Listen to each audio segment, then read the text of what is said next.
Shalom, servantes et serviteurs de Dieu, je suis le prophète Patrick Ilunga Kalambay, je vous salue dans le nom merveilleux de Jésus-Christ. Je suis pasteur de l'église La Compassion, extension de l'UPN à Kinshasa. Et je fais cette vidéo sous la demande de notre bien-aimé le pasteur Bienvenu Acacia pour nous édifier.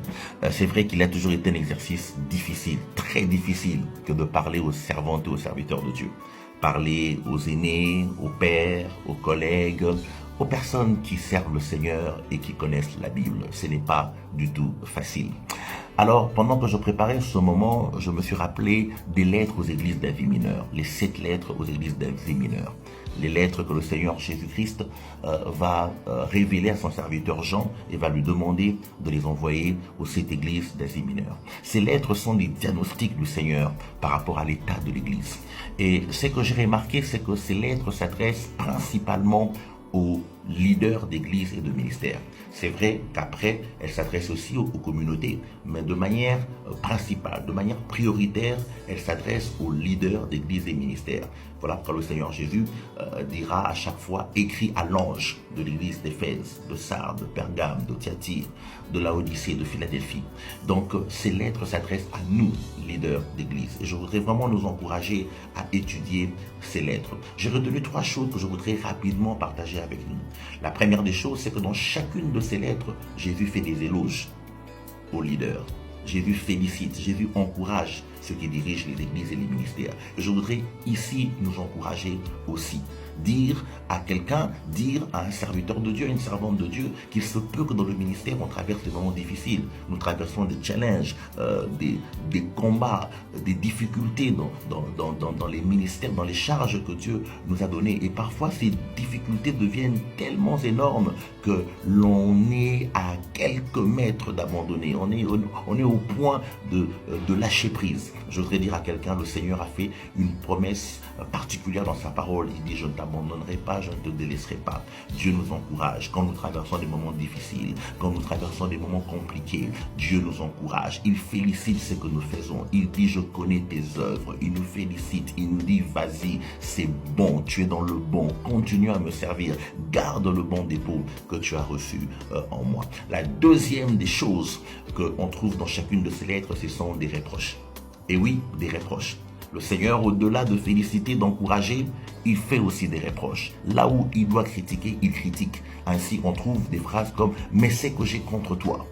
Mais c'est que j'ai contre toi, c'est que je ne vois pas bien, c'est que je ne trouve pas bien. Donc le Seigneur nous fait des reproches. Nous sommes arrivés à une génération où nous ne voulons plus des reproches.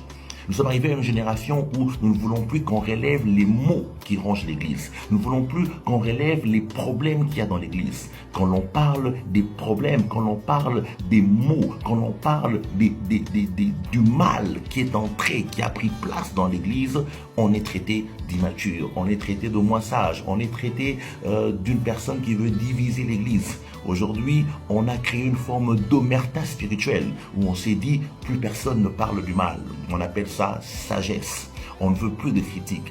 Que les hommes de Dieu ne veulent plus que l'on fasse de reproches, même là où le mal est flagrant. Nous voulons aujourd'hui être caressés dans le sens du poil. Mais le Seigneur Jésus-Christ, maître de l'Église, n'a pas seulement félicité l'Église, mais là où il fallait faire des reproches, là où il fallait critiquer, il l'a fait sans gêne. Pourquoi? Pas dans le but de détruire, pas dans le but d'anéantir, mais dans le but de nous aider à aller plus loin. Donc je prie que nous puissions avoir un esprit humble et ouvert pour de fois recevoir des critiques et des reproches quand cela est nécessaire. Et la troisième et la dernière des choses, c'est que dans chacune de ces lettres, il y a une promesse faite aux gagnants.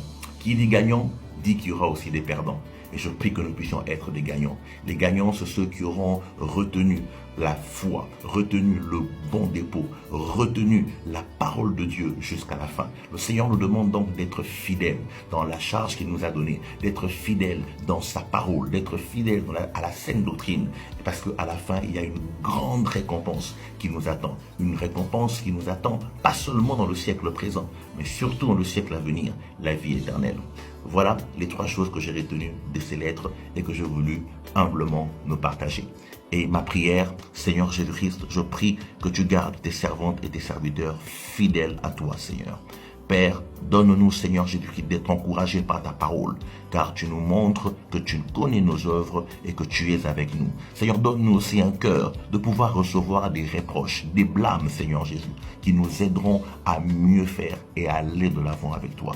Mais surtout, garde-nous fidèles, que nous ne puissions pas, Seigneur Jésus-Christ, perdre cette couronne que tu en réserves pour chacun de nous. Bénis nos églises, bénis nos ministères, bénis nos vies et nos familles, dans ton nom puissant, Jésus-Christ de Nazareth. Amen. Shalom.